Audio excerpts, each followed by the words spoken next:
I got off work early, I think. Methinks I'm gonna get that cologne that I've been thinking about from Tambourines, so we're gonna go. Let's go.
Guys, oop.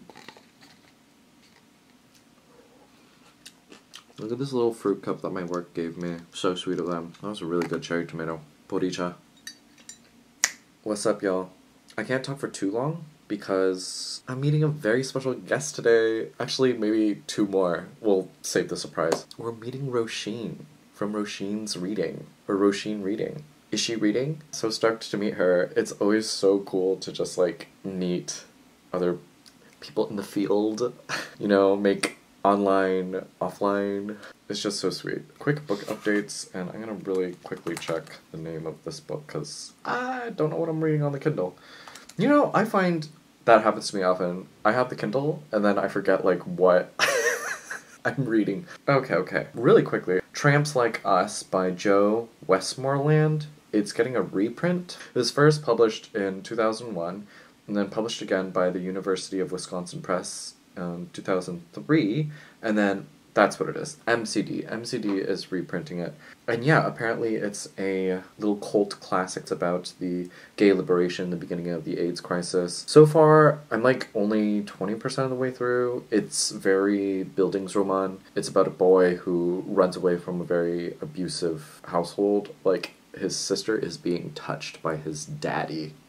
So gross. But there's this, like, frankness to it. It's written quite flat, which is refreshing. Maybe because our narrator is still very observant of the world around him, and as he develops himself into the world, runs away from home and enters New York. And that's where I'm at so far. Really enjoying it. It's quite long, I see, now that I'm looking. It's 350 pages. Does it need to go on for that long? I don't think so. But yeah, pretty good so far. I don't know if I talked about this. The last thoughts I left you are pretty much the same. Yeah, what this is about is really identity, person and place, and the changing times, especially during times of war, which is really funny to say because that's happening now, especially supercharged in this political climate. It's like, what does one do? How do you just form yourself as the world is deforming itself, pushing through, struggling through, and that anxious, uncomfortable puberty of it all. And it's also about living in the old world while people change and exist in this new world, and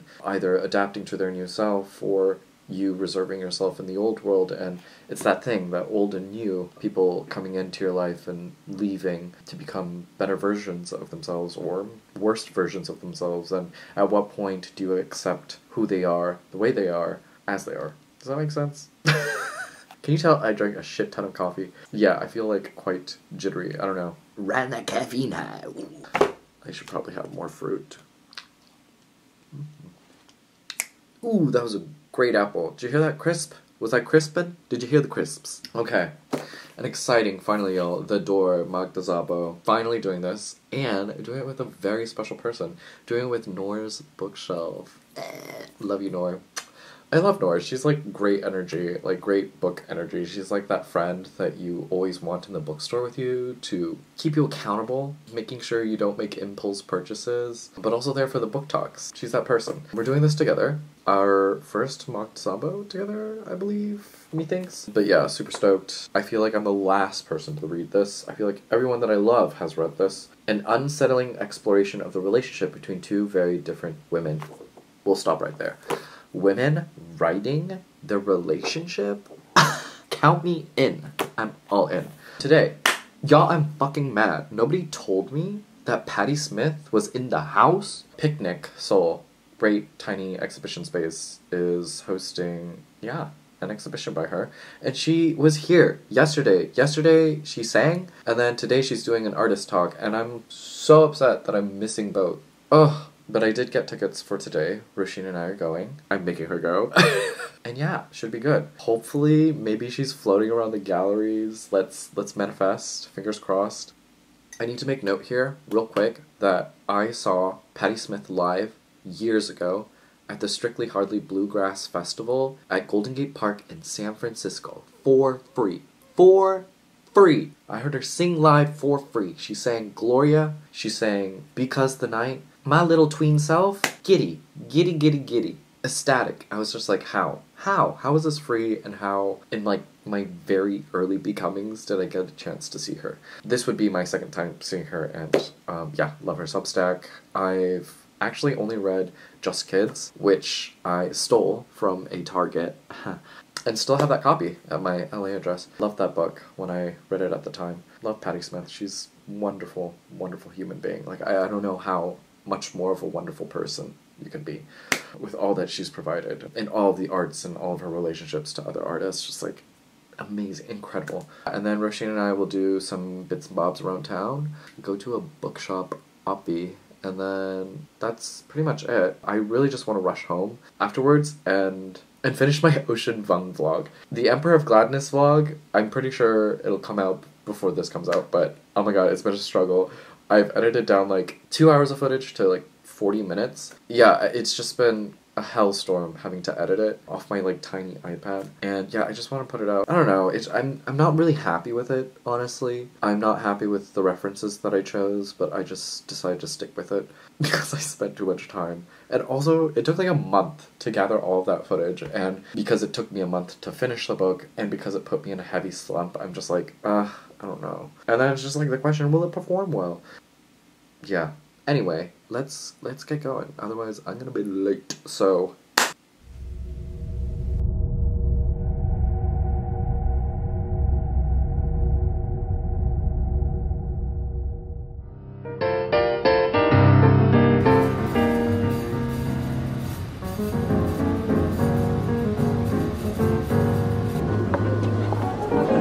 content making.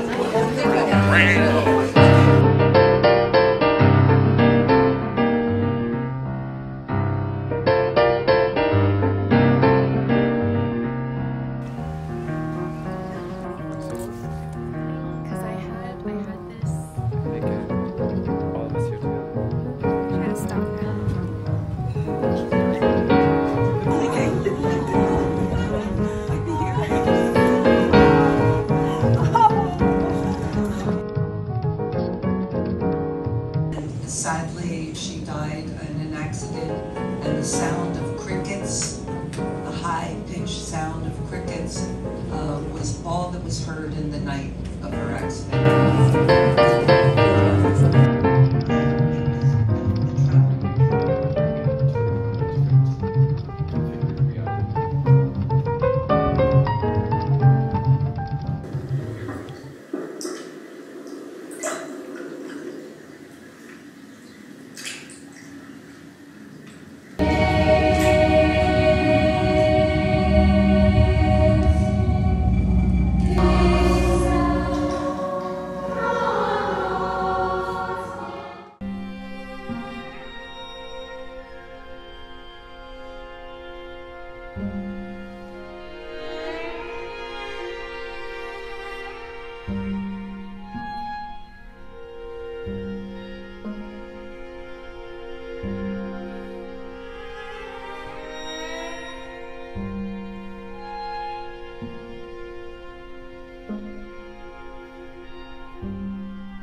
Okay, you ready? Is this good or bad? George? Good or Based bad? based on the cover. Good or bad? Not great. You like lobster? No, not really. You don't do crustaceans? Especially plain on its own. Yeah, who did this? I don't like Who took that this lobster. picture? Yeah. No garnish. This one's good. I like this cover better than this cover. I do. I like both. Actually, I like both. Same, but Yes, I do. Which one do you like? You prefer the other. Against Your Own Country. This is the American cover, this is the UK cover.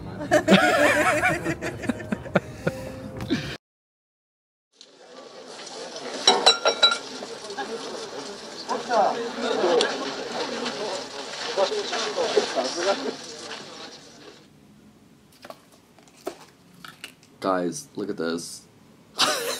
It's a grape. I don't know what these are called, but if you needed to know what it looked like inside. Oh! Did y'all hear that? That was the Ocean Fun vlog. Time to upload it. Let's see.